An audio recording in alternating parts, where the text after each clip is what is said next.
Buat teman-temanku yang baru gabung, bisa cek di playlist untuk urutan videonya, dan bisa juga cek di playlist untuk judul barunya. Bab 4532, Kartu Truf Luming. Hiks. Saudara Luming, senang sekali Anda baik-baik saja. Gelembung-gelembung menggantung di tubuh Luming dan ingus serta air mata pun menyekanya. Luming tercengang. Jadi, Istana Surgawi telah mengumumkan ke publik, bahwa dia telah meninggal. Itu mungkin. Lagi pula, ketika tanah leluhur para elf runtuh dan hancur, dia telah bergegas ke rift spasial yang besar. Ada kemungkinan besar dia akan dimusnahkan oleh kekuatan penghancur rift spasial yang besar. Namun, itu mungkin tidak disebarkan dengan sengaja oleh Istana Surgawi. Lagi pula, ada banyak orang di Istana Surgawi yang melihatnya bergegas masuk ke celah besar. Mungkin saja ada orang yang membuat tebakan liar dan menyebarkannya. Tentu saja aku akan baik-baik saja. Oh ya, di mana King dan Qiu Yue? Luming bertanya lagi. Saat itu, Anda menyegel Nona Xie dan Nona Qiu Yue lalu pergi sendiri. Setelah segelnya dilepas, mereka sangat marah dan ingin pergi ke klan peri untuk mencari Anda. Kami tidak dapat menghentikan mereka. Untungnya, kereta terbang senior kembali pada saat itu dan menghentikan mereka berdua. Selama kurun waktu ini, Nona Xie dan Nona Qiu Yue tinggal di kediaman kereta terbang senior. Kata Dewa Segudang. Kalau begitu aku akan pergi menemui mereka sekarang. Kata Luming. Luming, kamu harus siap secara mental. Kudengar mereka masih sangat marah. Kata Dandan. Ngomong-ngomong, apakah mereka tahu tentang kematianku? Luming bertanya. Saya tidak tahu. Kami tidak berani memberitahu mereka. Kata Dandan. Baguslah. Aku punya cara untuk menghadapi mereka. Ayo. Luming tersenyum tipis. Tak lama kemudian, mereka tiba di kediaman kereta terbang dan melihat Xian Yanxing dan Qiu Yue. Luming, Tuan Muda, Xian Yanxing dan Qiu Yue sangat gembira melihat Luming. Namun, mereka segera memikirkan sesuatu, dan wajah mereka tampak suram, mata mereka tidak bersahabat. Haha, King kecil, Qiu Yue, aku kembali. Sudah lama aku tidak bertemu kalian.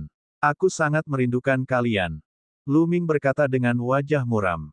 Kau ingin kami mati? Luming, demi menyelamatkan kekasih kecilmu dari suku elf, kau rela mengorbankan nyawamu dan bahkan menyegel kami.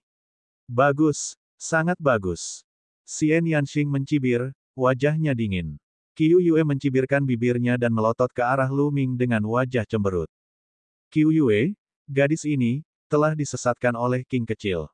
Luming bergumam dalam hatinya. Bahkan Qiu Yue yang lembut dan baik hati memperlakukannya seperti ini. Luming sangat sedih. Tentu saja, itu juga membuktikan bahwa Qiu Yue benar-benar marah. Haha, King kecil, apa yang kau katakan? Lagi pula, ras elf terlibat denganku. Aku tidak bisa membiarkannya begitu saja. Luming tertawa dan ingin menggertak agar bisa lolos. Jangan harap bisa lolos begitu saja. Hari ini, kamu harus memberi kami penjelasan. Benar sekali. Tuan Muda, Anda harus memberi kami penjelasan. Saya tidak menyangka Anda akan menyerang kami. Qiu Yue benar-benar sedih. Kedua wanita itu tidak mengalah sedikit pun dan mendekat selangkah demi selangkah. Dewa Segudang, Dandan, dan Gelembung menunduk dan berpura-pura tidak melihat apapun. Terutama Dandan yang sesekali tersenyum. Dia tampak seperti sedang menunggu untuk melihat bagaimana dia akan mengatasinya. Luming, katakan padaku. Bagaimana kau akan menjelaskannya? Xian Yanxing melangkah maju. King kecil, Qiu Yue, lihat siapa yang kubawa. Luming akhirnya menggunakan kartu asnya. Itulah metode hebat untuk mengalihkan perhatian. Dia melambaikan tangannya dan beberapa orang muncul di depan Luming. Lu Yuntian, Li Ping, Lu Shenhuang, Lu Qi, dan lainnya. Guru, Nyonya. Saat dia melihat Lu Yuntian dan Li Ping, Qiu Yue langsung tampak terkejut dan senang. Qiu Yue, anakku, akhirnya aku bisa melihatmu. Mata Li Ping dipenuhi air mata saat dia melihat Qiu Yue. Nyonya, Qiu Yue berlari ke pelukan Li Ping, air matanya mengalir deras. Dia sudah lama melupakan Luming.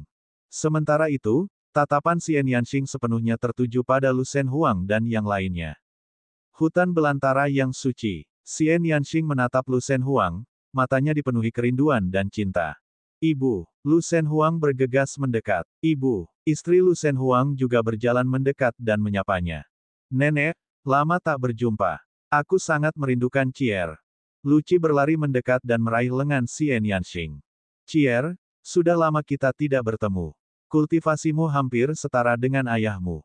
Ekspresi dingin Xian Yanxing berubah menjadi senyuman saat dia menepuk kepala Lu Qi dengan penuh kasih sayang. Mengenai masalah Lu Ming, dia sudah lama mengesampingkannya. Dewa segudang, dandan, dan gelembung tercengang. Ini juga berfungsi. Lu Ming, kamu hebat. Myriad God memberinya acungan jempol. Lu Ming, kau sungguh hina dan tak tahu malu. Puff, kau bijak dan perkasa, kau sudah memiliki sebagian gayaku. Dandan berbisik kepada Lu Ming. Itu adalah reuni yang membahagiakan bersama keluarga mereka. Tampaknya ada banyak topik yang bisa dibicarakan. Xian Yanxing dan Qiu Yue telah melupakan Lu Ming untuk sementara waktu. Kesedihan di hati mereka telah hilang. Setelah beberapa saat, Xian Yanxing dan Qiu Yue akhirnya teringat pada Lu Ming. Mereka melotot padanya dan menganggapnya sebagai masa lalu.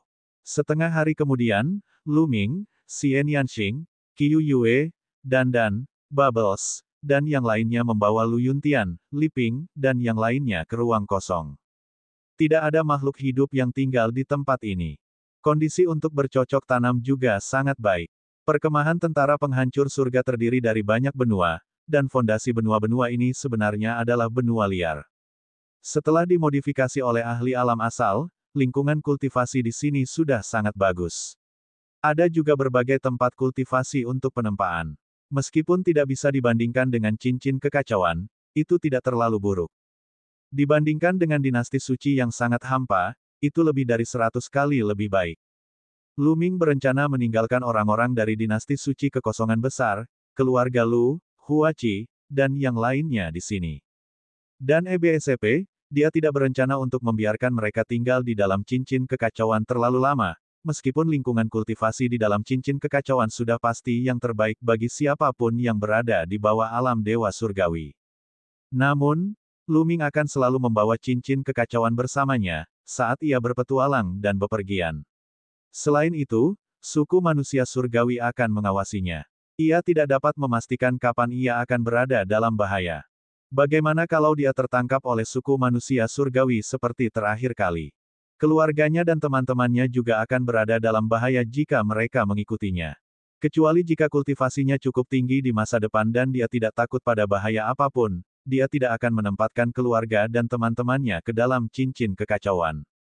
Tentu saja dia tidak akan menyerahkan harta karun seperti cincin kekacauan kepada orang lain.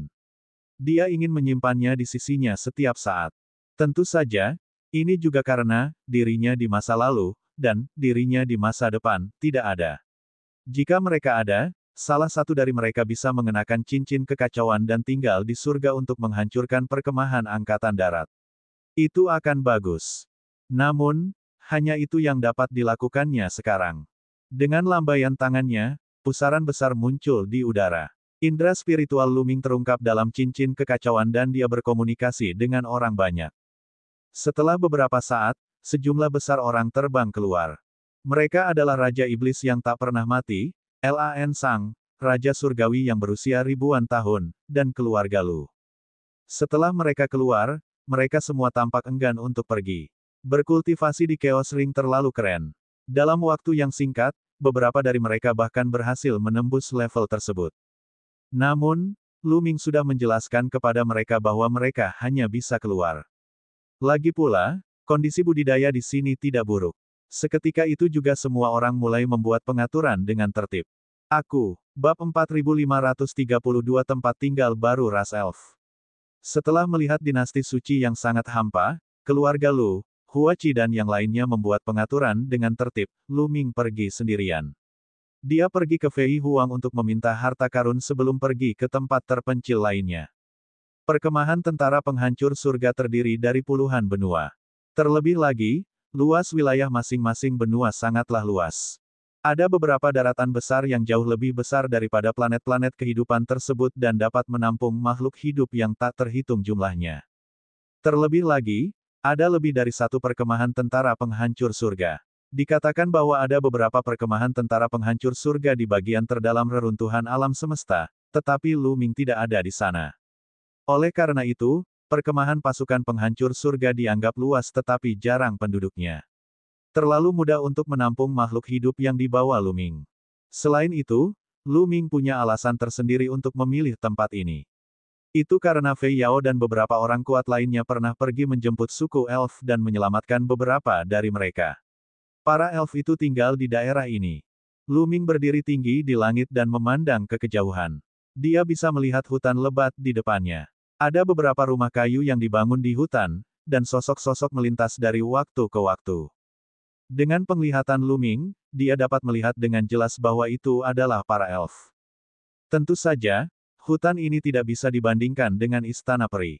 Perbedaannya terlalu besar. Ada banyak pohon elf kuno di istana elf. Pohon-pohon kuno ini tingginya ribuan mil, dan beberapa bahkan puluhan ribu mil. Mereka menutupi langit dan menghasilkan saripati kayu yang tak terbatas. Mereka juga menghasilkan sejumlah besar inti kayu elf, yang sangat membantu budidaya ras elf. Namun, hutan di depan mereka hanya terdiri dari pohon-pohon biasa. Hutan itu sangat berbeda dengan pohon-pohon elf kuno. Setelah berkomunikasi dengan Ling Yue menggunakan indera spiritualnya, Lu Ming membuka pintu cincin kekacauan dan pusaran besar muncul di udara. Ling Yue adalah orang pertama yang terbang keluar, diikuti oleh para elf lainnya. Jumlah mereka tidak banyak. Beberapa dari mereka adalah orang-orang yang telah diselamatkannya di pulau itu, sementara yang lainnya adalah anak-anak ajaib dari para elf di tanah leluhur. Ketika para elf keluar dan melihat Lu Ming, mereka melotot ke arahnya. Lu Ming tidak berekspresi dan pura-pura tidak melihatnya. Yue, anggota klanmu tinggal di hutan di depan. Mulai sekarang, kau akan tinggal di daerah ini, kata Lu Ming.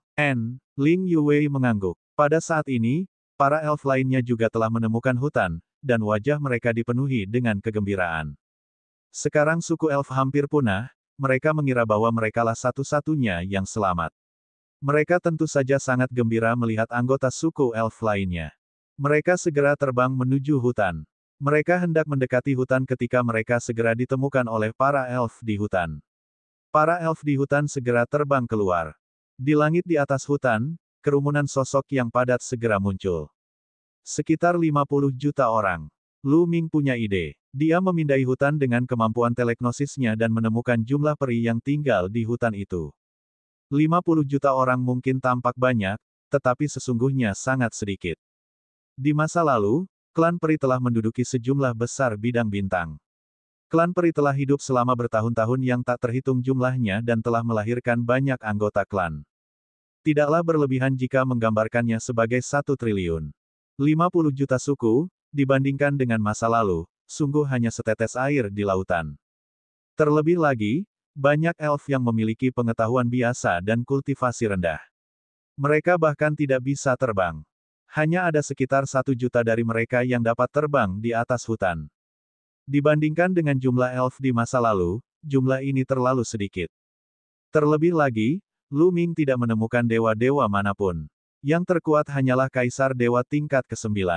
Kemungkinan besar Istana Surgawi telah menargetkan dewa-dewa elf pada kesempatan pertama, dan mereka telah mengirim para ahli untuk memburu mereka. Akibatnya, tidak ada satupun dari mereka yang lolos. Saat kereta terbang dan yang lainnya menerima berita dan bergegas, semuanya sudah terlambat. Para ahli elf telah terbunuh atau ditangkap. Bukan hanya para master, bahkan para elf biasa pun terbunuh. Sebagian besar yang lain ditangkap oleh Istana Surgawi dan dijadikan budak. Oleh karena itu, kereta terbang dan yang lainnya hanya dapat membawa 50 juta elf bersama mereka. Putri, itu sang putri. Sang putri baik-baik saja. Hebat sekali, hebat sekali. Semoga surga memberkati kita. Di langit di atas hutan, para elf sangat gembira melihat Ling Yue. Mereka segera terbang dan memberi hormat padanya. Semuanya, tidak perlu bersikap begitu sopan, tidak perlu bersikap begitu sopan. Ling Yue berkata cepat, Putri, ku dengar tanah leluhur para elf dikepung. Pertempuran hebat terjadi, dan tanah leluhur itu runtuh. Bagaimana Anda bisa lolos? Seseorang bertanya, kalian semua telah mendengar tentang apa yang terjadi di tanah leluhur para elf. Apa yang terjadi setelah perang besar?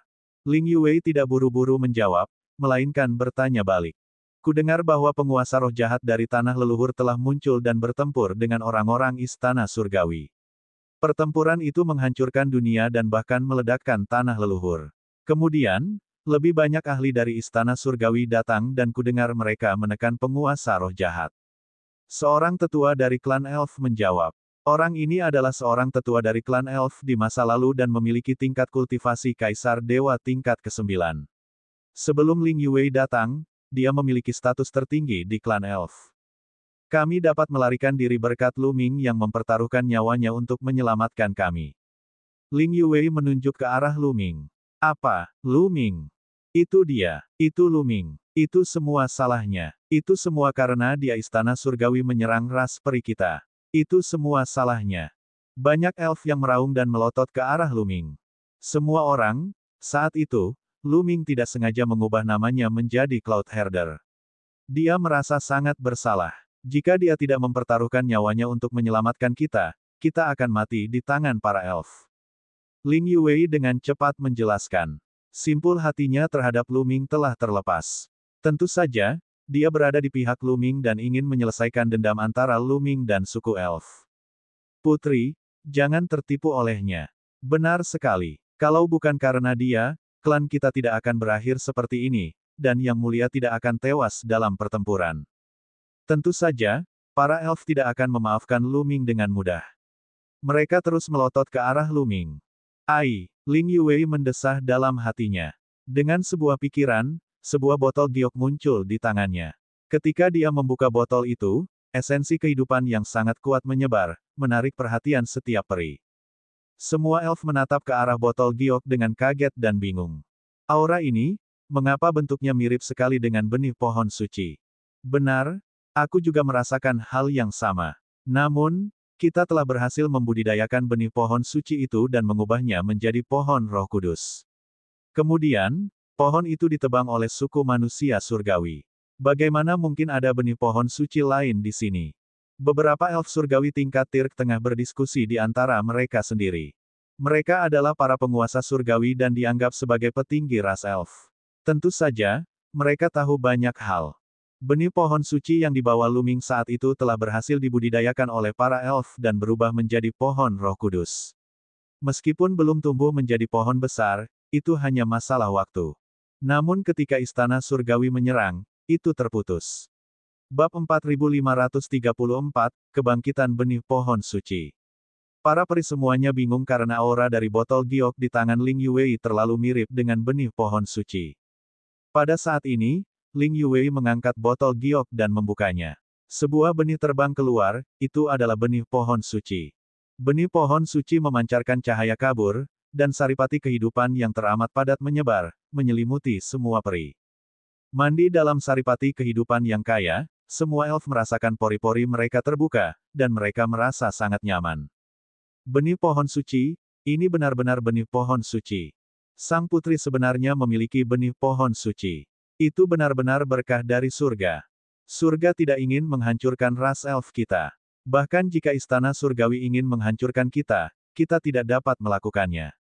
Benar sekali. Dengan benih baru pohon suci dan bakat sang putri, ras elf kita pasti akan bangkit kembali dan menjadi lebih kuat dari sebelumnya. Semua elf kegirangan, dan banyak yang tak dapat menahan diri untuk tidak meraung. Benih pohon suci dapat digunakan untuk memelihara pohon peri suci. Pohon peri suci sangatlah penting bagi ras peri. Dalam jangkauan pohon Roh Kudus, ia dapat mengubah pohon biasa menjadi pohon roh kuno dan melahirkan inti kayu roh. Lebih jauh lagi, para elf tidak hanya berkultivasi dengan kecepatan yang mencengangkan di pohon elf suci, tetapi mereka juga dapat terus meningkatkan bakat alami mereka dan memurnikan garis keturunan mereka, membuat bakat para elf semakin kuat dan kuat. Perlu diketahui bahwa di puncak sejarah klan peri, mereka hampir masuk dalam 10 klan teratas, dan itu berkat pohon peri suci. Setelah kekacauan di klan peri dan hancurnya pohon peri suci, kekuatan klan peri turun ke posisi ke-33 dalam daftar 10.000 suku.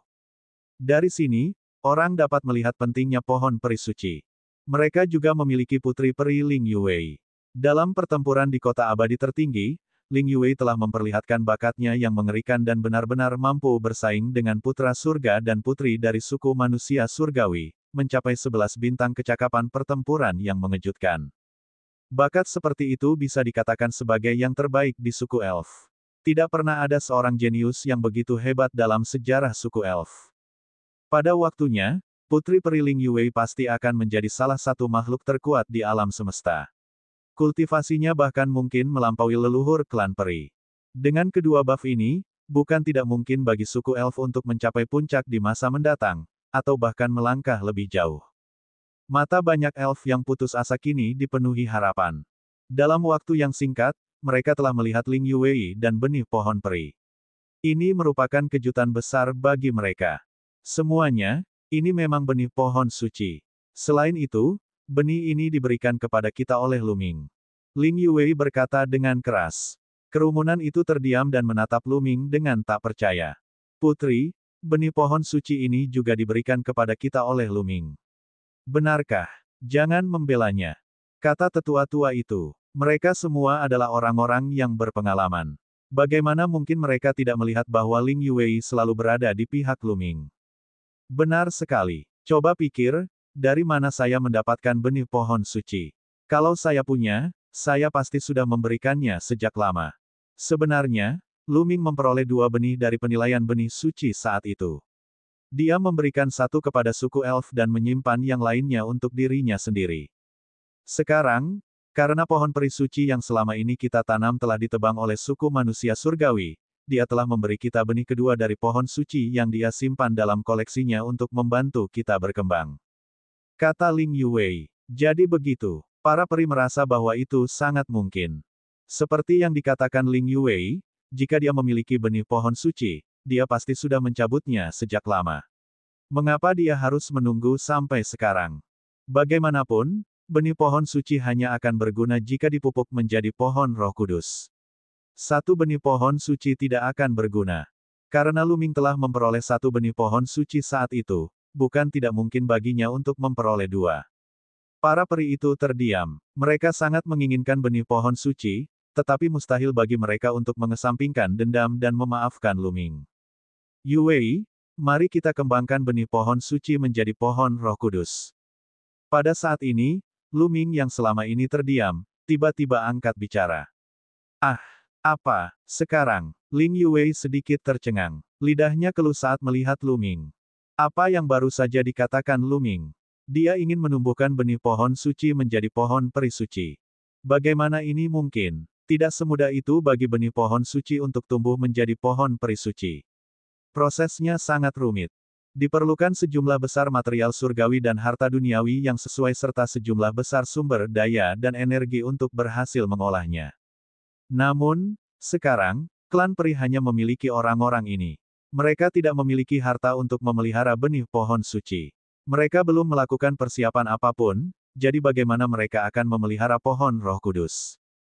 Mungkinkah Luming tidak tahu betapa sulitnya membudidayakan pohon peri suci?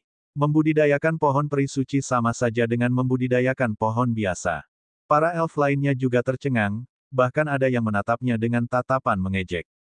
Tentu saja sekarang. Ayo berangkat. Setelah itu, Luming memegang tangan Ling Yue dan terbang menuju langit di atas hutan. Mereka segera tiba di tengah hutan dan mendarat di ruang kosong di bawah. Banyak elf juga terbang untuk menonton.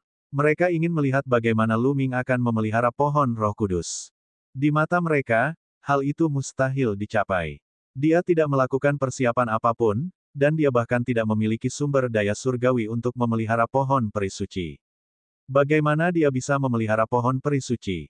Yue, berikan aku benih pohon suci, kata Luming. Ling Yue mengangguk sambil tercengang, lalu menyerahkan benih pohon suci itu kepada Luming. Luming mengambil benih pohon suci dan menaruhnya di tanah. Kemudian, sebuah botol giok muncul di tangan Luming. Ia membuka botol itu dan menuangkan cairan hijau. Cairan itu mengalir keluar dan dituangkan ke benih pohon suci. Asyik, tiba-tiba, benih pohon suci bergetar, seolah-olah ada daya isap kuat yang dihasilkan, menyerap cairan hijau ke dalam benih. Luming terus menuangkannya dan benih pohon suci terus menyerapnya. Tak lama kemudian, botol giok itu kosong. Semua cairan hijau telah diserap oleh benih pohon suci. Pada saat ini, benih pohon suci bergetar lagi, lalu memancarkan cahaya yang menyilaukan. Esensi kehidupan yang tak terbayangkan padatnya terus memenuhi udara. Diselimuti oleh saripati kehidupan ini, pohon-pohon lain di hutan mulai tumbuh liar. Pohon kuno yang tingginya hanya beberapa ratus meter itu tumbuh dengan cepat. Tingginya menjadi 1000 meter, beberapa ribu meter, 10.000 meter. Diameter pohon juga meningkat pesat. Itu telah bangkit kembali. Benih pohon suci telah bangkit kembali. Seseorang dari klan peri berteriak. Semua elf tercengang. Benih pohon suci itu benar-benar telah tumbuh kembali. Bagaimana ini mungkin? Beberapa elf surgawi tingkat Tirk sangat terkejut. Mereka ingat dengan jelas berapa banyak usaha dan harga yang telah dibayarkan para peri untuk menghidupkan kembali benih pohon suci. Dan sekarang, sudah pulih begitu saja. Bab 4535, Air Suci Ciptaan Menciptakan Keajaiban. Para elf semuanya tercengang. Luming baru saja menuangkan sebotol cairan hijau dan benih pohon suci dihidupkan kembali. Ini terlalu mudah, begitu mudahnya hingga terasa tidak nyata. Lihat, benih pohon suci telah berakar. Tiba-tiba, suara gemuruh keras lainnya bergema di seluruh area. Pada saat ini, langit di atas area ini dipenuhi oleh para peri. Semuanya menatap benih pohon suci. Benih pohon suci itu benar-benar tumbuh. Dengan kecepatan yang dapat dilihat dengan mata telanjang, akar putih dan lembut tumbuh dari dinding benih dan menusuk ke dalam tanah. Itu mulai berakar. Apakah benar-benar mulai berakar? Anda yakin tidak salah? Cepat beritahu saya. Beberapa elf yang tidak bisa masuk dan tidak bisa melihat meraung, ingin tahu keadaan benih pohon suci. Itu benar-benar berakar. Ya dewa, benar-benar tumbuh. Banyak elf yang berteriak. Pada saat itu, para tetua Tirk Surgawi dan Ling Yuwei semua menatap benih itu dengan mata terbelalak. Karena benih pohon suci benar-benar berakar dan bertunas. Pada awalnya, spora tumbuh, lalu beberapa daun tumbuh dari spora tersebut. Daun terus tumbuh, dan rimpang pun tumbuh. Sebuah pohon muda muncul di depan mata semua orang. Kecepatan pertumbuhannya terlalu cepat. Hanya dalam beberapa menit, benih pohon suci itu telah tumbuh menjadi bibit kecil. Benih pohon suci yang telah tumbuh menjadi pohon muda tidak bisa lagi disebut benih pohon suci. Ia sudah bisa disebut pohon elf suci. Tentu saja, ini baru permulaan. Bibit pohon peri suci masih tumbuh dengan kecepatan yang mencengangkan. Tak lama kemudian, tanaman itu tumbuh hingga setinggi 1 meter dan setebal ibu jari, namun ia tetap tumbuh dengan kecepatan yang menakjubkan. 1 meter, 2 meter, 3 meter, 10 meter, 20 meter, 50 meter. Tingginya 100 meter, 300 meter, 800 meter. Ia tumbuh dengan cepat dan mencapai ketinggian 1000 meter, tetapi tidak berhenti. Energi tak terbatas dari surga dan bumi mengalir menuju pohon peri suci, sebelum berubah menjadi saripati kehidupan yang sangat padat dan menyebar. Dalam proses penyerapan dan pelepasan energi, pohon peri suci tumbuh dengan cepat. Pada saat ini, tidak ada satu suara pun yang terdengar. Semua elf mengangkat kepala mereka dan menatap kosong ke arah pertumbuhan pohon elf suci. Mereka begitu terkejut hingga mati rasa. Pohon peri suci yang tingginya 1000 meter itu telah melampaui pohon yang sebelumnya tumbuh di tubuh ras peri. Namun, pohon itu telah dibudidayakan oleh klan peri dengan usaha keras dan hampir 1000 tahun. Akan tetapi, hanya dalam waktu singkat, pohon peri suci ini telah melampaui yang sebelumnya. Apakah dia sedang bermimpi? Namun banyak elf yang sudah mencoba dan memastikan bahwa itu bukanlah mimpi. Pohon peri suci masih tumbuh. 1 kilometer, 3 kilometer, 10.000 meter, 50.000 meter. Hanya dalam 3 hari, pohon peri suci telah tumbuh hingga ketinggian beberapa juta meter. Diameternya bahkan lebih mengejutkan. Dari bawah, orang bahkan tidak bisa melihat puncak pohon Roh Kudus yang besar. Pohon itu menutupi langit dan matahari, menutupi area yang luas. Baru sekarang pertumbuhan pohon Roh Kudus melambat. Meskipun masih tumbuh, pertumbuhannya sudah jauh lebih lambat dari sebelumnya. Air suci ciptaan memang menakjubkan. Tidak heran kereta terbang senior berkata bahwa itu pasti akan berhasil menumbuhkan benih pohon suci. Luming penuh dengan pujian dalam hatinya. Benar saja, harta karun yang diminta Luming dari belati terbang adalah air suci penciptaan. Luming sudah menduga sikap para elf itu. Oleh karena itu, ia berencana untuk memulai dengan benih pohon suci. Jika ia berhasil membudidayakan benih pohon suci, kesan para elf terhadapnya pasti akan berubah. Dia tidak terlalu peduli dengan apa yang dipikirkan klan peri tentangnya, dia hanya peduli dengan Ling Yuwei. Ling Yuwei terjebak antara dirinya dan klan peri, dan berada dalam posisi yang sulit. Dia mencoba membuat segalanya lebih mudah bagi Ling Yuwei. Dia berbagi pemikirannya dan belati terbang memberi Lu Ming sebotol air suci ciptaan. Dikatakan bahwa air itu diperoleh dari tempat pembuangan sampah alam semesta dan cukup untuk membudidayakan pohon peri suci. Lu Ming tidak menyangka khasiat air suci ciptaan begitu luar biasa. Bukan hanya pemeliharaannya yang berhasil, tetapi pohon Roh Kudus juga telah tumbuh hingga ketinggian beberapa juta meter. Air suci ciptaan hanyalah harta karun tertinggi, namun kereta terbang itu telah memberikannya kepadanya dengan begitu mudah. Rasa terima kasihnya kepada kereta terbang itu telah meningkat sekali lagi. Ah, aku sudah berhasil. Kultivasiku sudah berhasil. Basis kultivasiku juga telah menembus level tertinggi. Pada saat ini, beberapa seruan memecah kesunyian. Pohon suci elf terus-menerus memancarkan saripati kehidupan yang agung dan berlimpah. Saripati kehidupan ini sangat membantu ras elf. Hanya dalam waktu singkat, beberapa ras elf benar-benar berhasil mencapai terobosan dalam kultivasi mereka. Para elf lainnya juga mengamati kultivasi mereka sendiri. Para elf dengan basis kultivasi rendah menyadari bahwa basis kultivasi mereka telah meningkat. Tentu saja, hanya sedikit orang yang berhasil menembus level tersebut. Orang-orang itu hampir berhasil menembus level tersebut sebelumnya, tetapi dengan bantuan pohon Roh Kudus, garis keturunan mereka telah sehingga mereka dapat menembus level tersebut dalam sekali jalan. Akan tetapi, efek ini sudah sangat luar biasa. Pohon suci, pohon peri suci yang tingginya beberapa juta meter. Rasku akhirnya punya pohon peri suci. Kebangkitan ras kita sudah dekat. Banyak elf yang begitu gembira hingga gemetar, bahkan ada yang sampai meneteskan air mata karena kegembiraan. Ling Yuwei juga gemetar karena kegembiraan. Pohon peri suci itu tingginya beberapa juta meter. Meskipun belum sepenuhnya matang, pohon itu sudah hampir matang, dan efeknya sudah sangat mengejutkan. Hal ini dapat dilihat dari lingkungan sekitarnya. Pada saat ini, hutan ini telah mengalami perubahan yang mengguncang bumi. Di mana-mana terdapat pohon-pohon besar dan kuno, dan saripati kehidupan sangat kaya. Semua jenis bunga bermekaran, dan bahkan terdapat banyak obat-obatan ajaib di pegunungan dan hutan. Tak hanya itu, di area luar hutan juga bermunculan pepohonan lebat yang tumbuh dengan kecepatan yang dapat dilihat dengan mata telanjang. Luas hutan ini beberapa kali lipat lebih besar dari sebelumnya. Jika ini terus berlanjut, ada kemungkinan daerah ini akan menjadi istana peri di masa lalu. Lu Ming, terima kasih. Ling Yuwei menatap Lu Ming dan berkata dengan serius. Untuk apa kau berterima kasih padaku? Ini yang seharusnya kulakukan. Lu Ming tersenyum tipis. Ngomong-ngomong, dari mana kamu mendapatkan harta karun itu? Ling Yuwei bertanya dengan rasa ingin tahu. Tentu saja aku mendapatkannya dari tempat rongsokan alam semesta. Sejak aku meninggalkan kota abadi agung, aku selalu merasa kasihan padamu, jadi aku memasuki tempat rongsokan alam semesta untuk menjelajah. Aku ingin memberimu harta karun yang dapat membantu mempromosikan pohon Roh Kudus sebagai permintaan maaf. Aku tidak menyangka keberuntunganku begitu baik sehingga aku benar-benar memperoleh sebotol air suci ciptaan.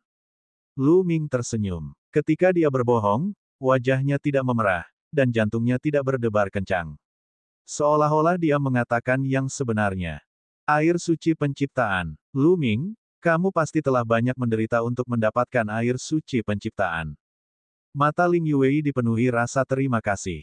Itu bukan apa-apa. Itu berharga bagimu. Lu Ming berkata dengan penuh kasih sayang. Bab 4536, Transmisi Suara Kereta Terbang. Ling Yuwei begitu tersentuh hingga hampir menangis. Ia menatap Lu Ming dengan penuh kasih sayang dan berkata, Lu Ming, kau begitu baik padaku. Aku pernah salah paham padamu di masa lalu. Aku percaya bahwa anggota klan elf lainnya juga akan menyelesaikan kesalahpahaman ini denganmu. Tidak apa-apa. Bahkan jika seluruh dunia salah paham padaku, tidak apa-apa asalkan kamu tidak salah paham. Lu Ming melanjutkan. Dia menyadari bahwa kulitnya semakin tebal. Ini semua salah Dandan. Aku sudah lama bersamanya dan aku telah terinfeksi olehnya. Aku awalnya seorang pria sejati. Lu Ming menghibur dirinya dalam hati. Di area lain, Dandan bersin beberapa kali tanpa sebab. F***, itu, Puff, siapa sih yang bicara buruk tentangku? Dandan mengusap hidungnya dan bergumam tidak senang. Di daerah peri, hati Ling Yuwei benar-benar luluh. Dia memegang tangan Lu Ming dengan penuh kasih sayang. Pada saat ini, suku peri akhirnya tenang. Ketika mereka melihat Lu Ming lagi, tatapan mereka telah banyak berubah. Meski masih ada dendam, tapi suasana sudah jauh lebih ringan. Beberapa orang yang sudah memiliki kesan baik terhadap Lu Ming bahkan memperlihatkan ekspresi terima kasih di mata mereka. Benih pohon suci sangatlah berharga, tetapi Lu Ming bersedia memberikannya secara cuma-cuma. Itu masih bisa diterima. Yang terpenting adalah botol berisi cairan hijau. Bahkan orang bodoh pun akan tahu bahwa botol berisi cairan hijau itu adalah harta karun tertinggi. Kalau tidak, bagaimana benih pohon suci bisa bertunas dan tumbuh hingga setinggi beberapa juta meter dalam waktu sesingkat itu? Perlu diketahui bahwa klan peri hanya berhasil menumbuhkan pohon peri suci hingga ketinggian 1000 meter di masa lalu, bahkan setelah berusaha sekuat tenaga dan menghabiskan waktu 1000 tahun. Itu sudah menghabiskan sumber daya yang tak terhitung jumlahnya. Harga sebotol cairan hijau itu sungguh tak terukur. Namun, Lu Ming telah menggunakannya. Yang terpenting, dengan pohon roh kudus yang tingginya beberapa juta meter, bakat para elf akan menjadi semakin tinggi, dan kecepatan kultivasi mereka juga akan menjadi semakin cepat. Selama mereka diberi waktu, suku elf akan mampu bereproduksi dan populasi mereka akan meningkat. Suatu hari, mereka akan mampu kembali ke puncak kejayaan mereka dan memulai jalan menuju kemakmuran. Berkat Lu Ming, ras elf berada di jalan menuju kehancuran. Sekarang, dia telah memberi mereka kehidupan baru. Para elf memiliki perasaan yang rumit. Namun, apapun yang terjadi, mereka telah mengubah pendapat mereka tentang Lu Ming. Yuwei, Ting Dewa di sini untuk sementara waktu dan bantu anggota klan membangun kembali. Jika ada sesuatu, kirimkan saja pesan kepadaku. Kata Lu Ming. Baiklah. Ling Yuwei mengangguk. Ras elf baru saja tiba dan perlu dibangun kembali, jadi dia memang dibutuhkan untuk mengambil alih situasi. Setelah itu, Lu Ming kembali ke tempat keluarga Lu dan dinasti suci kekosongan besar tinggal. Lu Ming, kamu masih punya waktu 10 tahun. Habiskan waktu bersama keluargamu dalam 10 tahun ini. Setelah 10 tahun, aku akan mengirimmu untuk berkultivasi. Lu Ming baru setengah jalan ketika tiba-tiba mendengar suara. Itu adalah suara kereta perang yang sedang terbang. Aku akan mengirimmu untuk berlatih dalam 10 tahun. Senior, kenapa? Indra spiritual Lu Ming memancarkan fluktuasi dan bertanya. Dia tahu bahwa belati terbang itu dapat mendengarnya. Tidak banyak waktu lagi. Perang akan segera dimulai. Kamu harus meningkatkan kekuatanmu sesegera mungkin. Kamu masih terlalu lemah. Suara kereta terbang itu berlanjut. Lu Ming memahami bahwa, kalian, yang disebutkan oleh belati terbang itu mungkin termasuk Xian Yanxing, Qiu Yue, Pantheon, dan para jenius teratas lainnya. Tetapi yang tidak dipahaminya adalah, apa artinya pertempuran besar akan segera dimulai? Apakah akan terjadi pertempuran yang menentukan dengan istana surgawi? Begitu cepat. Oleh karena itu, dia segera bertanya, Senior, apakah kita akan melakukan pertempuran yang menentukan dengan istana surgawi? Saya akan menceritakan detailnya 10 tahun kemudian. Selama 10 tahun ini, saya harus membuat beberapa persiapan. Anda juga harus menghabiskan waktu dengan keluarga Anda. Tidak akan semudah itu di masa mendatang. Suara kereta terbang itu bergema, kemudian merendah lagi. Senior, senior, Lu Ming terus-menerus memanggil namun belati terbang itu tidak menanggapi. Lu Ming mengerutkan kening. Bahkan kereta terbang itu pun sedikit cemas. Jika pertempuran besar akan segera dimulai, itu pasti masalah serius. Perkembangan masalah ini berada di luar dugaan Lu Ming. Lu Ming awalnya mengira bahwa pertempuran terakhir dengan istana surgawi tidak akan terjadi secepat ini. Namun, dari apa yang dikatakan kereta terbang itu, tampaknya mereka tidak bisa menunggu terlalu lama. Walaupun kereta terbang itu tidak mengatakan apa-apa, Lu Ming secara tidak sadar berpikir bahwa kereta itu akan terlibat dalam pertempuran yang menentukan dengan istana surgawi. Apakah ada musuh lain di alam semesta purba selain istana surgawi? Dengan berat hati, Lu Ming terbang dan melihat Xian Yanxing, Qiu Yue, Dewa Segudang, Dandan, Gelembung, dan yang lainnya. Xian Yanxing, Qiu Yue, Myriad God, dan yang lainnya semuanya memiliki ekspresi serius. Ketika mereka melihat Lu Ming, Xian Yanxing bertanya, Lu Ming, kamu mendengar transmisi suara guru, kan? Di kehidupan Xian Yanxing sebelumnya, Tang Qing merupakan murid kereta terbang, maka Xian Yanxing juga memanggilnya guru. Ya, tapi masih ada 10 tahun lagi. Dalam 10 tahun ini, kita tidak perlu terlalu banyak berpikir. Beristirahatlah dengan baik. Lu Ming berjalan mendekat dan memegang tangan Xian Yanxing dan Qiu Yue sambil tersenyum. Dia harus terlihat santai. Kalau tidak, tidak baik bagi semua orang untuk merasa begitu khawatir. Pembangunan perumahan baru berlangsung sangat cepat. Hanya dalam beberapa hari, kota-kota besar dan bangunan-bangunan besar muncul di lahan tersebut. Klan Lu, Hua Qi dan rakyatnya, Pang Xi dan rakyatnya, Raja Iblis yang tak pernah mati dan rakyatnya, Raja Surgawi 1000 orang suci dan rakyatnya. Cabang-cabang ini, besar dan kecil, semuanya akan membangun kota dan menetap di sini. Kemudian, mereka akan mulai bercocok tanam, dan semuanya akan berjalan sesuai rencana. Saya tidak tahu berapa lama kedamaian ini akan berlangsung. Saya harap kita tidak akan dipaksa pindah lagi segera. Lu Ming merenung dalam diam. Jika perang meletus, perkemahan tentara penghancur surga tidak akan stabil dan bisa saja terjebak dalam kobaran api perang. Namun, tidak ada gunanya memikirkannya sekarang. Dia hanya bisa meningkatkan kekuatannya sesegera mungkin. Lu Ming kembali ke kediamannya dan mulai berkultivasi. Setiap sel dalam tubuhnya seperti lubang tanpa dasar, terus-menerus melahap energi antara langit dan bumi, menyerap dan memurnikannya. Namun, setelah beberapa saat, Lu Ming berhenti dan menampakkan ekspresi bingung. Tidak ada perbaikan sama sekali. Masih sama seperti sebelumnya. Lu Ming bergumam. Dia menemukan bahwa tidak peduli bagaimana dia menyerap dan memurnikan energi dunia, tubuh terlarangnya tidak bergerak sama sekali. Tidak ada perbaikan sedikit pun. Dia telah mencobanya di alam semesta purba sebelumnya dan hal yang sama terjadi ketika dia datang ke surga untuk menghancurkan perkemahan angkatan darat. Benar saja, legenda itu benar. Alam semesta purba hanya dapat mendukung makhluk untuk berkultivasi hingga tingkat pertama alam master surgawi, yang merupakan alam tertinggi yang dapat ditampung oleh alam semesta purba. Begitu makhluk mencapai tingkat pertama alam master surgawi, tidak peduli berapa banyak energi yang mereka serap dari langit dan bumi, mereka tidak dapat meningkatkan kultivasi mereka. Tidak heran semua ahli dewa surgawi akan menjelajah keruntuhan alam semesta. Mungkin ada lingkungan atau harta karun di sana yang dapat membantu tingkat dewa surgawi meningkat. Senior Flying Venom berkata bahwa dia akan mengirim kita untuk berkultivasi dalam 10 tahun. Apakah dia ada di tempat rongsokan alam semesta? Lu Ming bergumam. Alam semesta purba yang dibicarakannya adalah alam semesta berbintang yang dikendalikan oleh istana surgawi, bukan reruntuhan alam semesta. Bab 4537 Sudut Masa Depan. Dan EBSCP, alam semesta purba saat ini memiliki kondisi yang sangat terbatas. Baik Ki Surgawi maupun ramuan surgawi tidak dapat mendukung kultivasi para ahli dewa surgawi. Dan EBSCP, para ahli dewa penguasa yang ingin terus meningkat dan mendaki semuanya akan memilih untuk menjelajah keruntuhan alam semesta. Hal yang sama berlaku untuk istana surgawi, semua ras di alam semesta, dan tentara penghancur langit.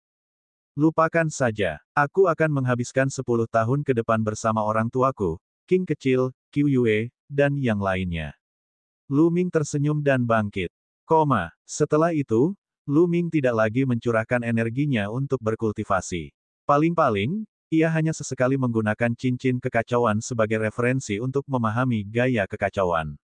Sisa waktunya dihabiskan bersama keluarga dan teman-temannya. Dia akan mengobrol dengan Lu Yuntian dan Li Ping, dan dia juga akan menghabiskan waktu bersama Xian Yanxing dan Autumn Moon. Dia juga akan meluangkan waktu untuk membimbing Lu Shen Huang, Lu Qi dan beberapa muridnya. Berbicara tentang murid-muridnya, Lu Ming merasa bersalah. Sejak menerima mereka sebagai muridnya, dia tidak bisa fokus mengajar mereka. Mereka semua bepergian, berpetualang, dan berkultivasi sendirian. Sebagian besar kultivasi para murid dilakukan sendiri atau oleh orang lain. Oleh karena itu, selama waktu luang yang langka ini, Lu Ming sering meluangkan waktu untuk fokus membimbing Lu Xiangxiang, Ouyang Moli, dan yang lainnya. Di perkemahan pasukan penghancur surga, lingkungannya jauh lebih baik daripada lingkungan dinasti suci kekosongan besar. Selain itu, Lu Ming memiliki banyak sekali sumber daya. Dengan bimbingan pribadinya, kultivasi beberapa murid, termasuk Lu Shenhuang dan Lu Qi, meningkat dengan sangat cepat. Itu bisa digambarkan sebagai peningkatan yang cepat. Tidak lama kemudian, tingkat kultivasi Lu Qi dan Ouyang Moli telah mencapai alam Raja Dewa. Adapun Lu Xiangxiang, dia telah menembus 2 tingkat dan mencapai alam Raja Dewa tingkat ke-8. Tentu saja, kemajuan mereka tidak berhenti. Mereka masih terus berkembang dengan cepat. Begitu saja, 10 tahun berlalu dengan cepat. 10 tahun kemudian, Lu Ming menerima transmisi suara lain dari kereta terbang itu, yang memintanya untuk menuju ke kediamannya. Pada saat yang sama, Xian Yanxing, Qiu Yue, dan yang lainnya juga menerima pesan tersebut. Lu Ming, Xian Yanxing, dan yang lainnya menuju ke kediaman kereta terbang. Di kediaman kereta terbang, Lu Ming memperhatikan bahwa selain Xian Yanxing dan Qiu Yue, Ling Yuwei, Dewa Segudang, Dandan, serta Gelembung juga ada di sana. Selain orang-orang itu, masih ada beberapa orang lagi yang merupakan para jenius teratas di pasukan penghancur langit, seperti Yeling. Asyik, tidak lama setelah Lu Ming dan yang lainnya tiba, kereta terbang muncul di depan mereka. Kali ini aku memanggilmu ke sini untuk mengantarmu berlatih. Namun, masing-masing dari kalian akan memiliki tempat latihan yang berbeda. Tempat latihan yang paling cocok akan dipilih berdasarkan bentuk tubuh, teknik kultivasi, dan kekuatan kalian. Ini akan mempotensi kalian secara maksimal dan membantu kalian berkembang lebih cepat. Kata Fei Huang. Seperti yang diharapkan, mereka akan pergi ke tempat yang berbeda. Lu Ming bergumam. Dia sudah menduganya. Kalau tidak, Fei Yao tidak akan memintanya untuk menghabiskan lebih banyak waktu bersama keluarganya, Xian Yanxing, Qiu Yue, dan yang lainnya selama ini. Kalian semua harus segera meningkatkan kekuatan kalian. Waktu tidak menunggu siapapun. Saya khawatir pertempuran besar akan segera dimulai. Kata kereta terbang itu. Senior, apa maksudmu ketika kau mengatakan bahwa pertempuran besar akan segera dimulai? Apakah kita akan melakukan pertempuran yang menentukan dengan istana surgawi? Bukan Lu Ming yang bertanya, melainkan seorang putra surga yang sombong dari pasukan penghancur surga. Hampir semua orang penasaran. Inilah yang menjadi perhatian semua orang. Kereta terbang itu terdiam sejenak sebelum dia menggelengkan kepalanya. Sulit untuk mengatakannya, aku tidak bisa menjelaskannya dengan jelas.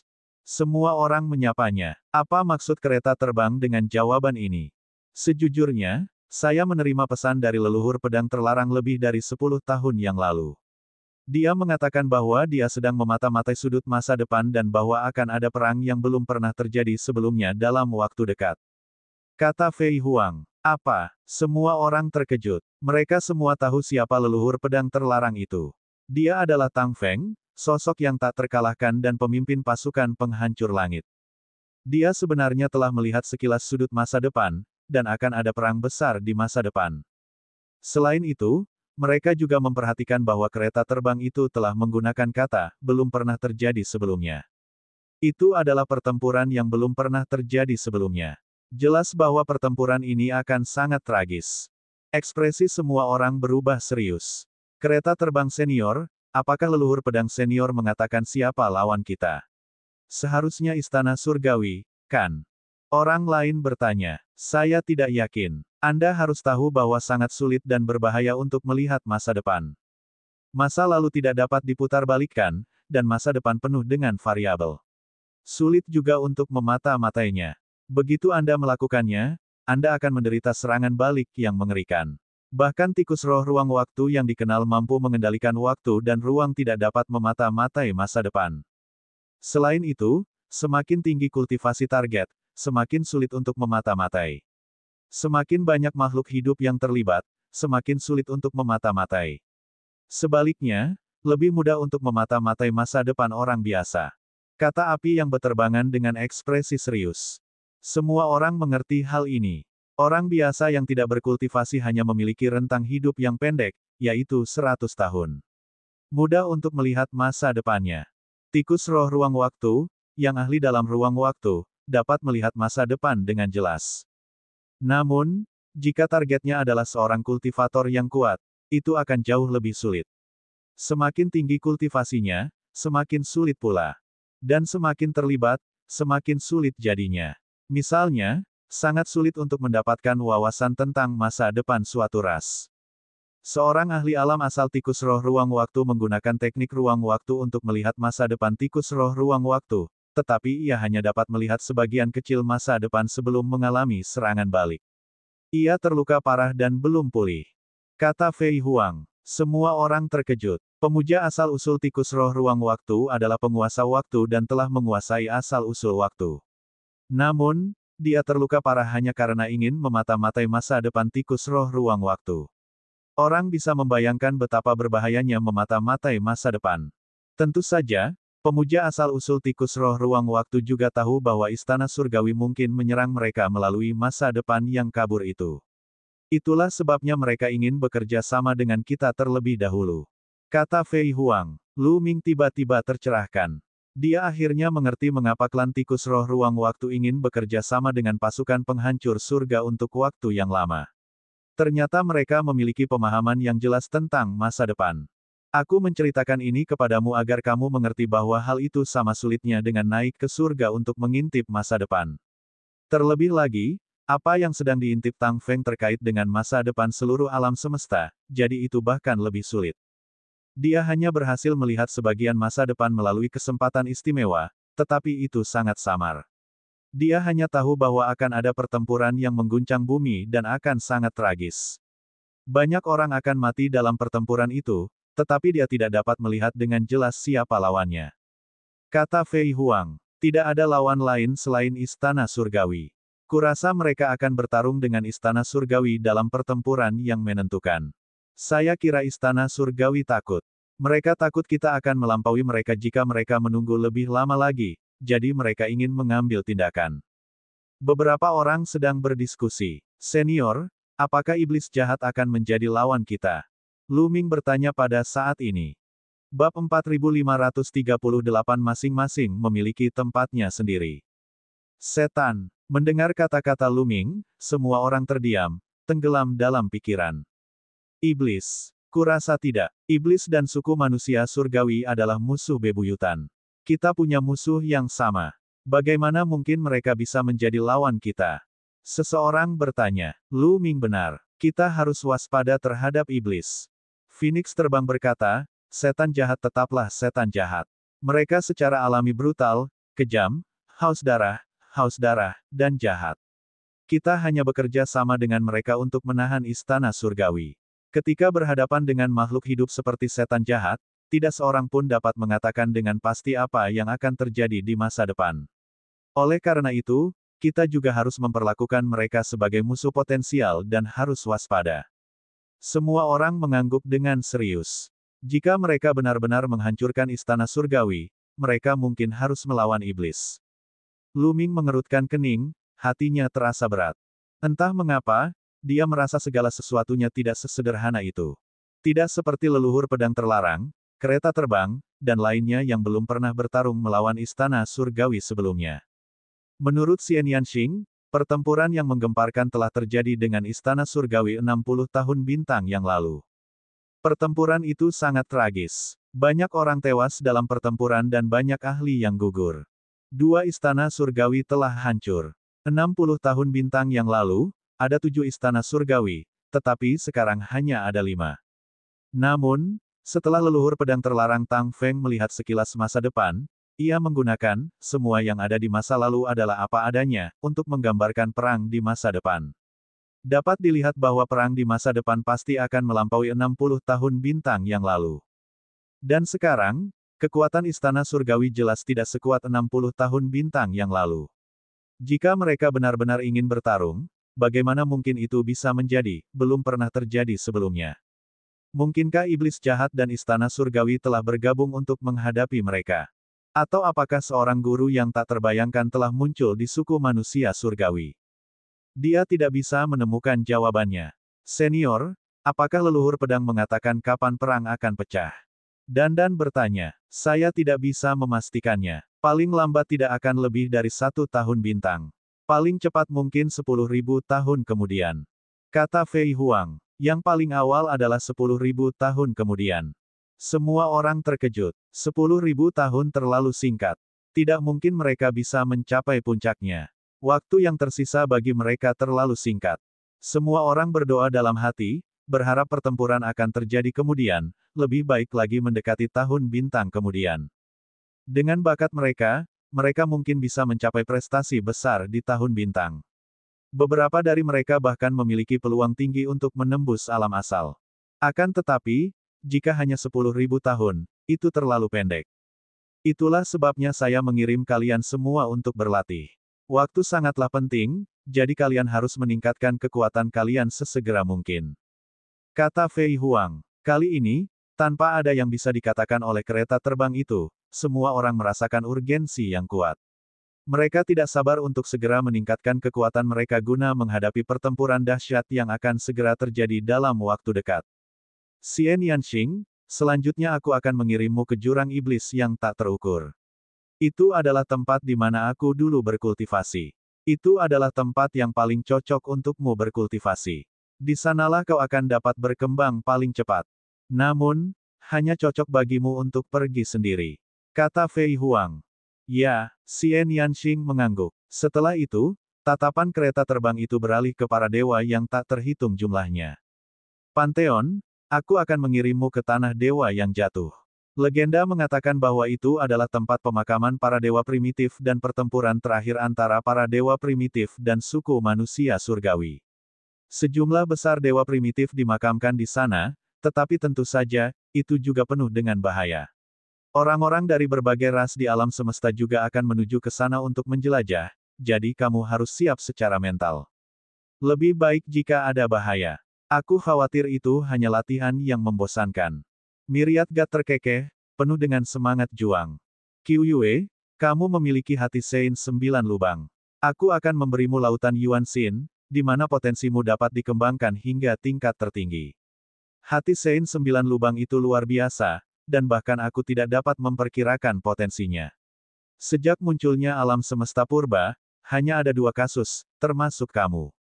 Kereta terbang memandang Qiu Yue. Banyak orang juga memandang Qiu Yue dengan rasa iri. Bahkan kereta terbang pun mengatakan bahwa hal itu tidak mungkin diperkirakan. Ini benar-benar mengejutkan. Kereta terbang senior, aku sudah membuka ke-9 titik akupuntur. Apakah aku belum mengembangkan potensiku secara maksimal? Qiu Yue bertanya dengan rasa ingin tahu. 9 lubang dari 9 lubang hati suci telah terbuka. Aku baru di awal. Fei Huang berkata. Setelah itu, dia menunjukkan ekspresi merenung.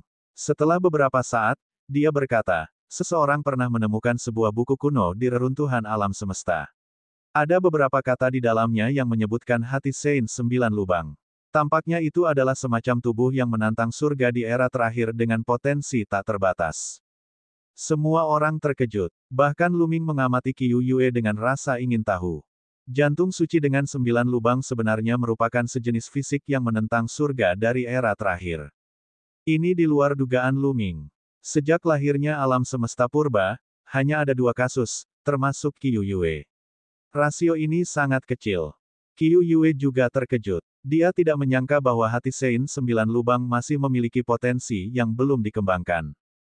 Gelembung tikus roh ruang waktu, selanjutnya aku akan membawamu ke lautan ruang waktu. Itu adalah tempat yang paling cocok untukmu berkultivasi. Kura-kura dunia dandan, selanjutnya, aku akan mengirimmu ke reruntuhan transformasi yang tak terhitung jumlahnya. Tempat itu seharusnya adalah reruntuhan yang ditinggalkan oleh pasukan formasi besar dari era terakhir. Sisa-sisa formasi yang ditinggalkan sangat indah, cukup untuk kau pahami. Putri Elf Ling Yue, aku akan mengirimmu ke istana surgawi 10.000 roh. Itu adalah tempat yang paling cocok untukmu mengembangkan garis keturunan elfmu. Selanjutnya kereta terbang itu disusun satu per satu. Setiap tanaman kesayangan surga memiliki tatanan khusus dan tempat paling cocok untuk menanamnya. Dapat dilihat bahwa kereta terbang tersebut telah mengeluarkan banyak tenaga selama ini. Tempat-tempat ini relatif aman, tetapi semuanya berada di dalam tempat pembuangan sampah alam semesta. Tidak seorang pun dapat menjamin bahwa mereka 100% aman di tempat pembuangan sampah alam semesta. Bahaya dapat muncul kapan saja, jadi Anda harus berhati-hati saat berkultivasi. Ambil jimat giok ini. Jika kamu menghadapi bahaya yang tidak dapat kamu tangani, atau jika kamu merasa telah cukup berkultivasi dan ingin pergi, hancurkan saja jimat giok ini dan aku akan tahu. Fei Huang berkata. Saat dia berbicara, beberapa sosok keluar dari tubuhnya. Mereka semua adalah inkarnasi jiwa Fei Yao. Seorang avatar jiwa berjalan ke sisi Xian Yanxing. Dengan lambaian tangannya, dia membawa Xian Yanxing dan terbang ke langit, menghilang dari tempat ini. Sebuah avatar jiwa datang ke sisi Qiu Yue dan pergi bersamanya. Setiap inkarnasi jiwa akan membawa pergi satu orang.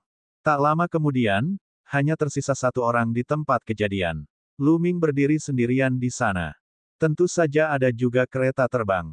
Lu Ming tercengang. Dia baru bertanya setelah beberapa saat, itu, kereta terbang senior, kemana aku harus pergi untuk berkultivasi?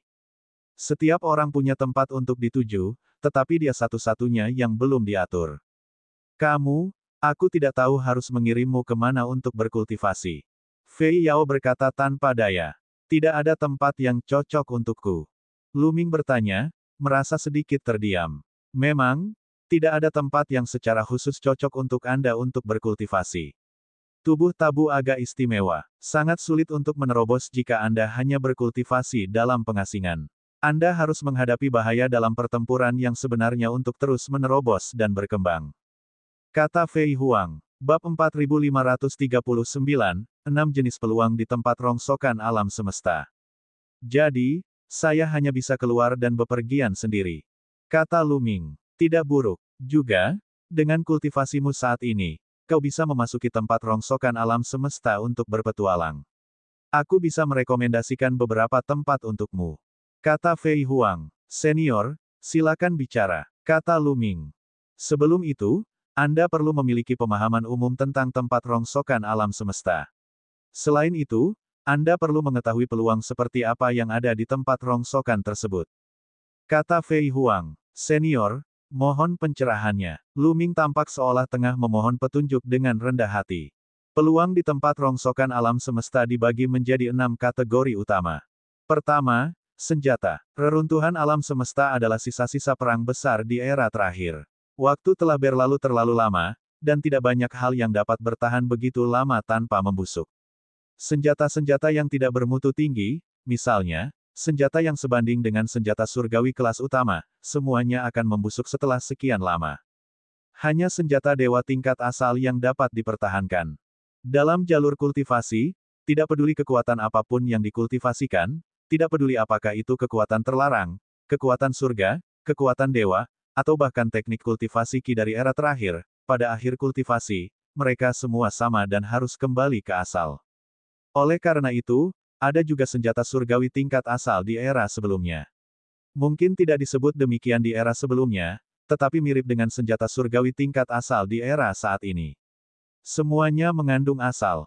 Pada kenyataannya, senjata tingkat asal yang digunakan oleh banyak ahli alam asal di alam semesta sebagian besar diperoleh dari tempat rongsokan alam semesta. Senjata-senjata itu dipalsukan kemudian, jadi jumlah senjata tingkat asal relatif sedikit. Fei Yao menjelaskan secara rinci.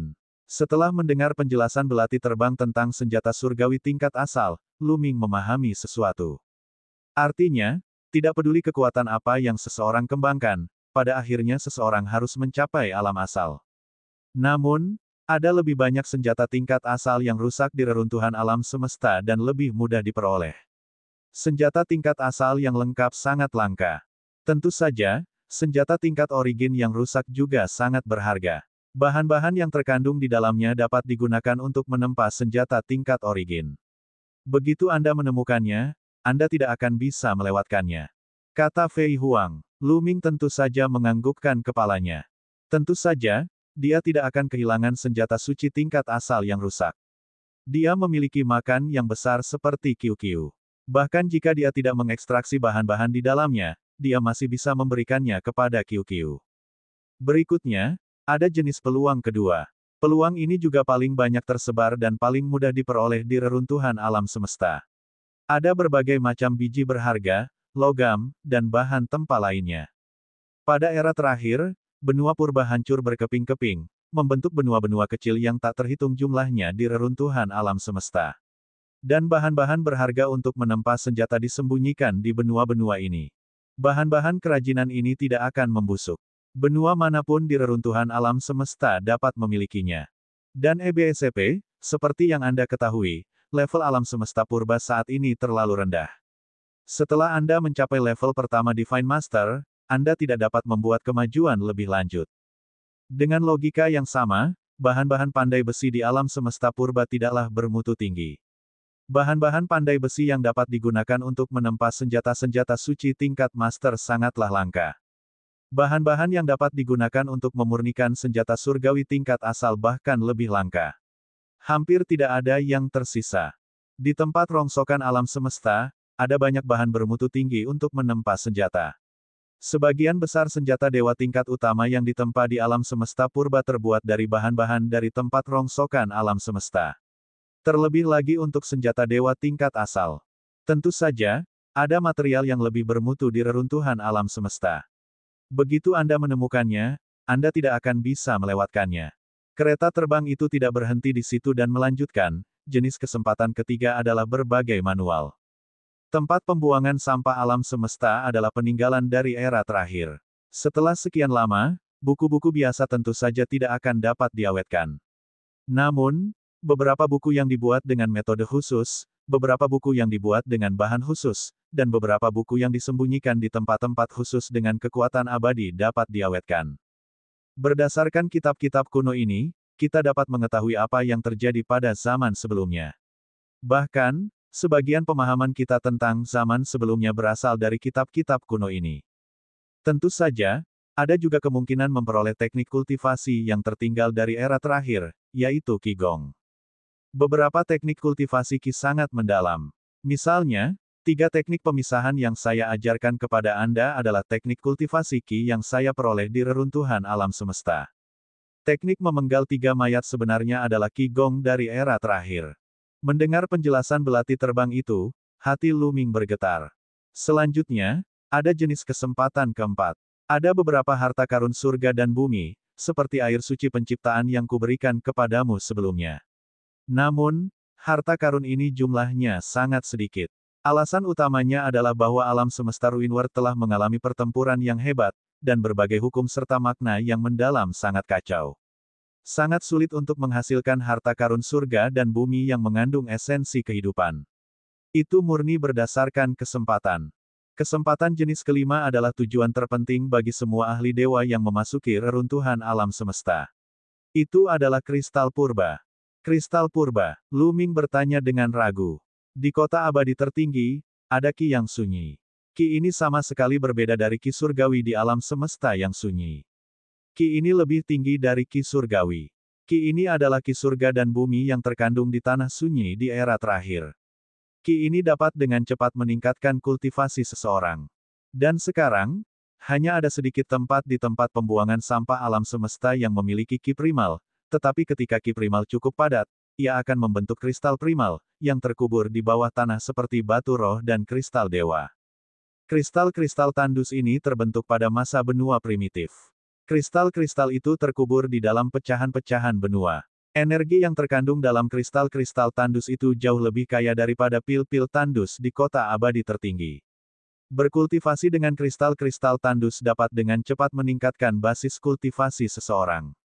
Tujuan utama para dewa penguasa alam semesta primal ketika mereka menjelajah ke reruntuhan alam semesta adalah kristal primal. Hanya dengan kristal primal mereka dapat terus meningkatkan kultivasi mereka. Jika tidak, akan sangat sulit bagi seorang dewa penguasa untuk meningkatkan kultivasi mereka. Dan kegunaan kristal primal bagi Anda akan lebih besar lagi. Anda sudah memiliki benih sumber asal dan arahnya jelas, jadi Anda tidak perlu membuang waktu dan tenaga untuk mencarinya.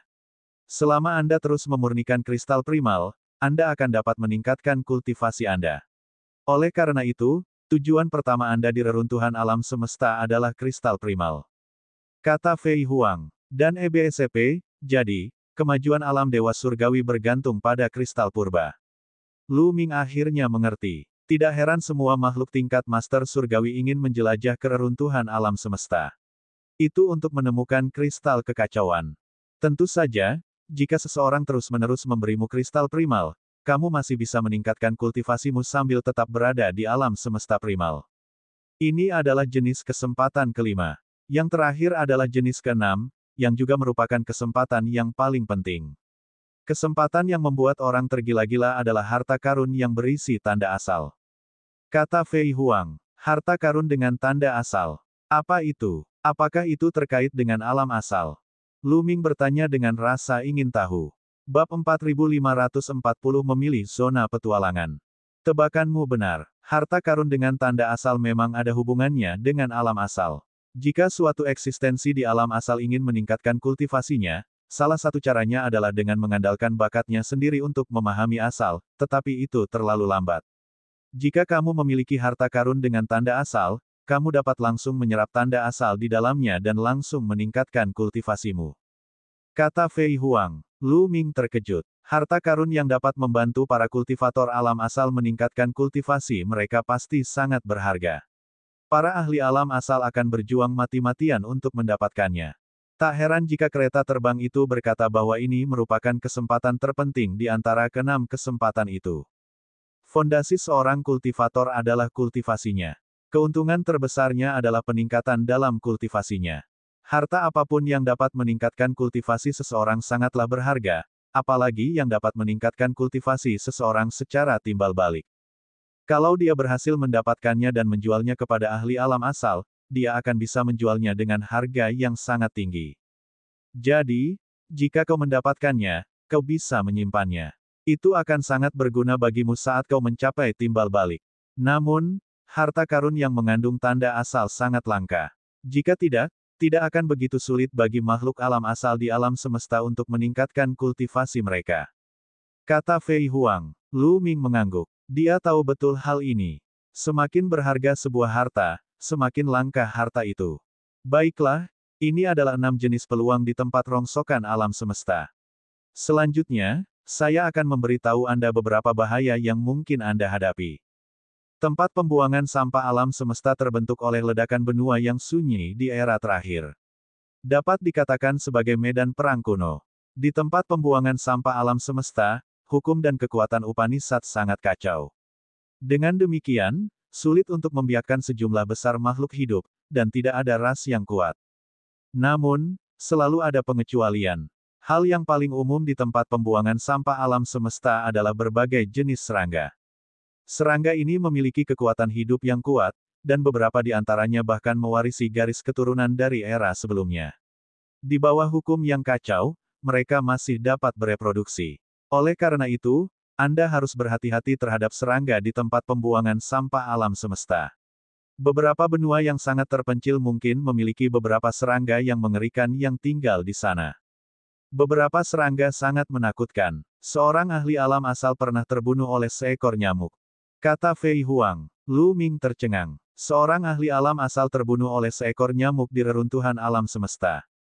Nyamuk jenis apa itu? Kok bisa begitu menakutkan?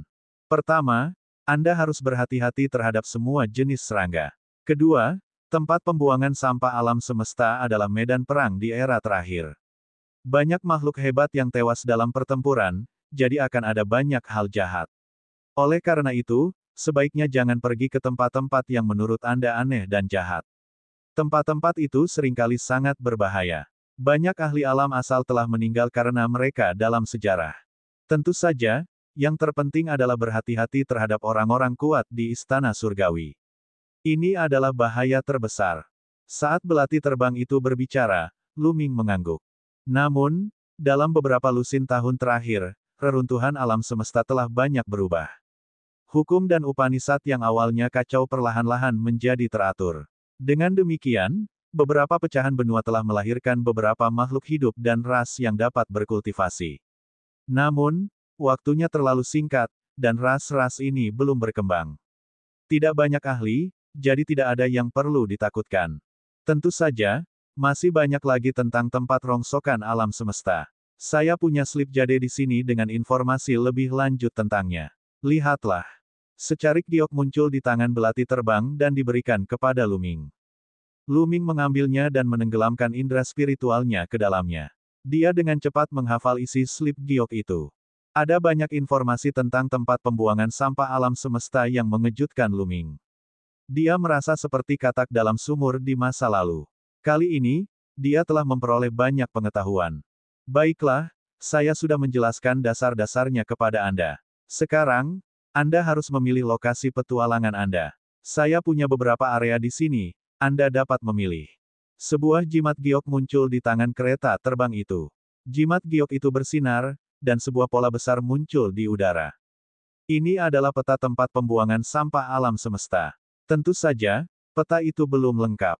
Peta itu hanya sebagian saja.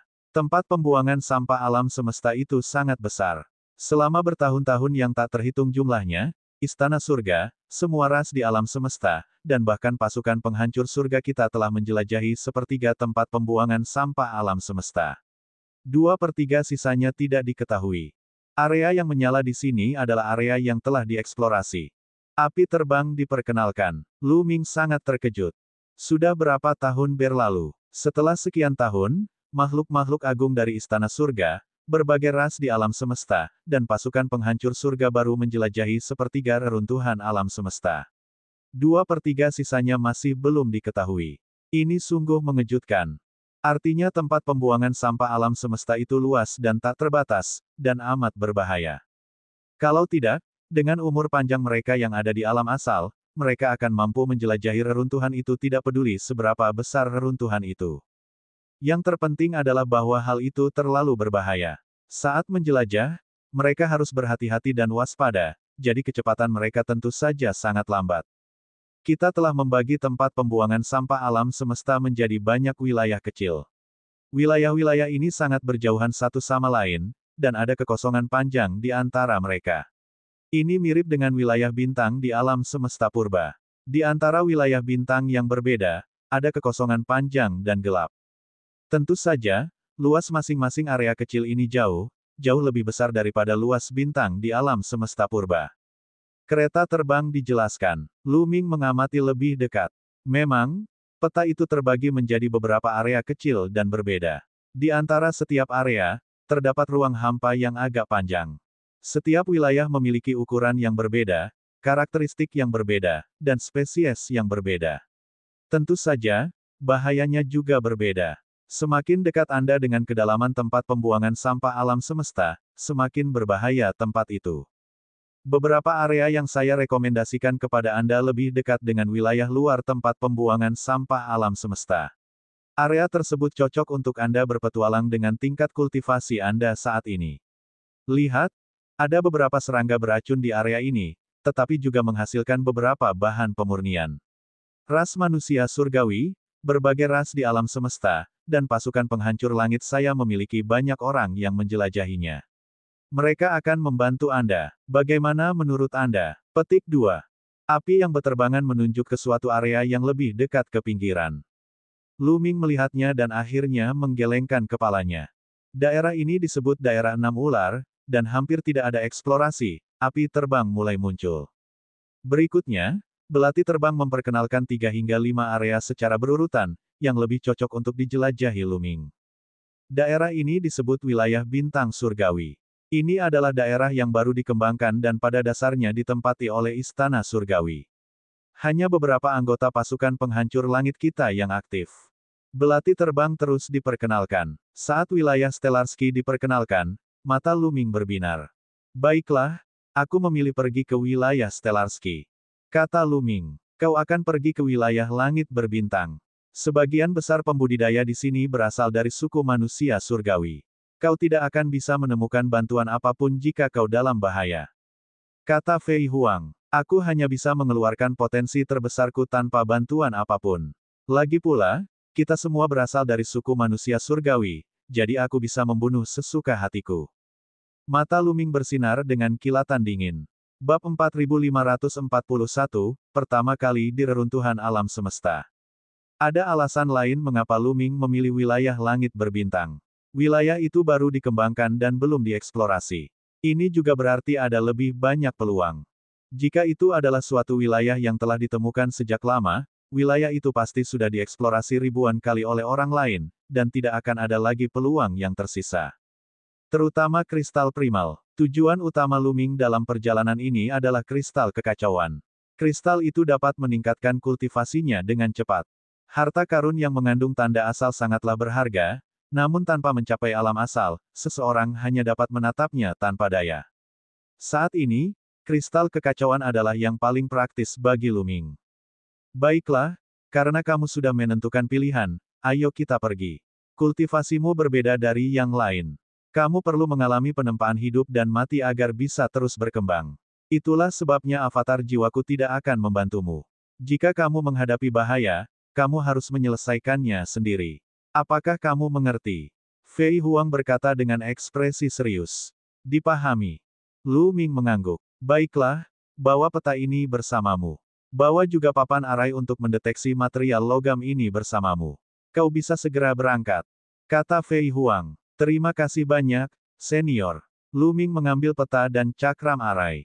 Dia pergi tanpa mengatakan apapun. Sebelum dia datang, dia sudah berpamitan dengan orang tua, murid, dan teman-temannya. Karena itu, tidak perlu mengucapkan selamat tinggal. Setelah meninggalkan kediaman kereta terbang, Luming terbang langsung ke kedalaman reruntuhan alam semesta. Alam semesta hancur. Mata Luming dipenuhi dengan antisipasi saat ia menatap reruntuhan alam semesta yang gelap dan sepi. Ini adalah pertama kalinya dia menjelajahi tempat rongsokan dalam arti sebenarnya. Dia tidak bisa menahan rasa ingin tahu seperti apa dia akan disambut. Dibandingkan dengan perkemahan pasukan penghancur surga, wilayah langit berbintang secara alami berada di kedalaman reruntuhan alam semesta. Ada beberapa wilayah lain di antaranya. Jarak ke wilayah bintang surga itu sangat jauh. Selain itu, Lu Ming berencana untuk melintasi wilayah lain. Dia berencana untuk maju melalui ruang hampa di antara wilayah-wilayah tersebut. Secara relatif, kekosongan itu tidak memiliki pecahan benua purba, dan tidak akan melahirkan makhluk jahat. Tidak ada pula serangga, jadi lebih aman. Para ahli alam semesta purba biasanya melewati ruang hampa di antara wilayah-wilayah ketika mereka ingin pergi ke suatu daerah tertentu. Hal ini karena mereka tidak perlu khawatir diserang oleh makhluk lain ketika mereka melewati ruang hampa, dan kecepatan mereka dapat ditingkatkan hingga ekstrim. Tidak ada lubang cacing di tempat pembuangan sampah alam semesta.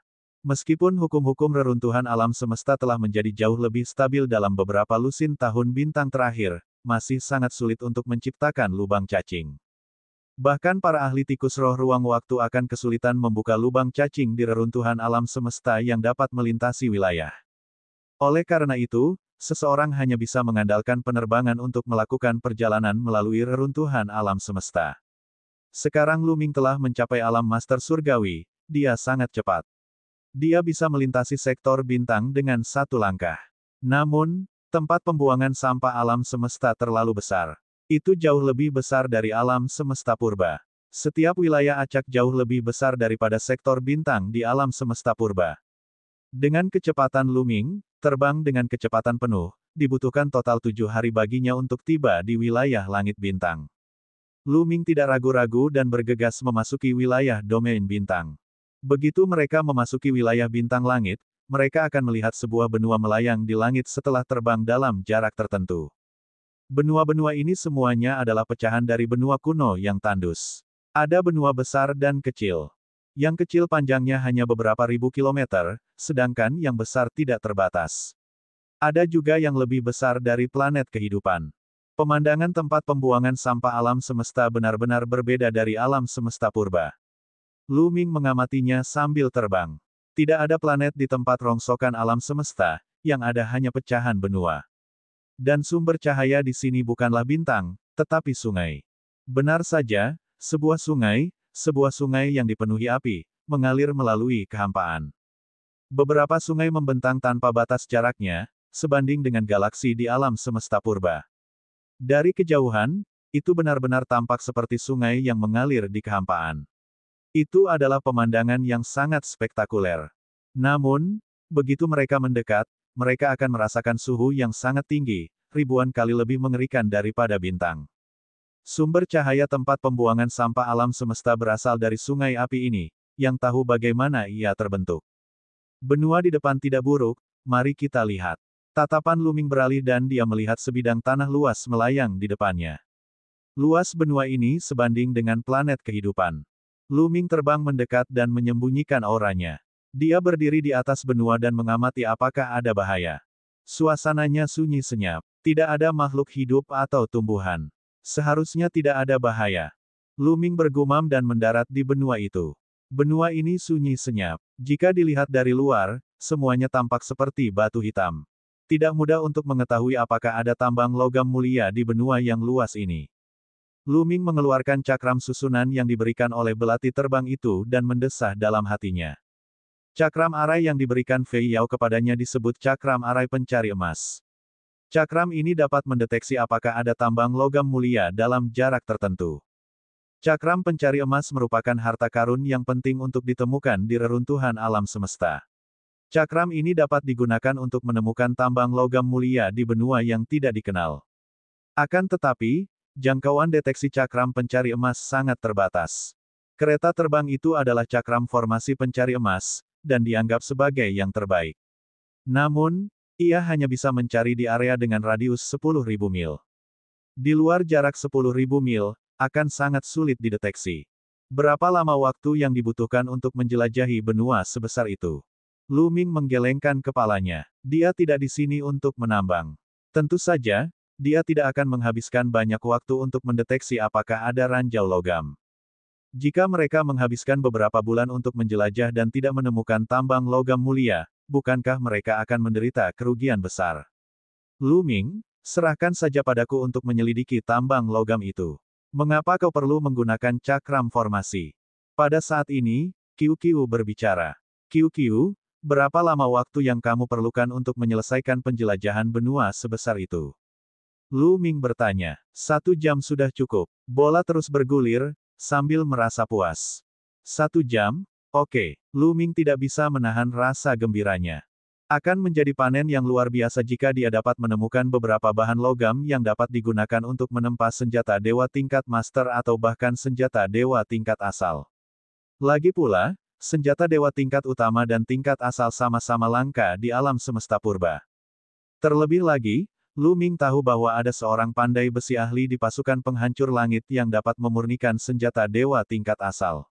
Dia berada di alam asal.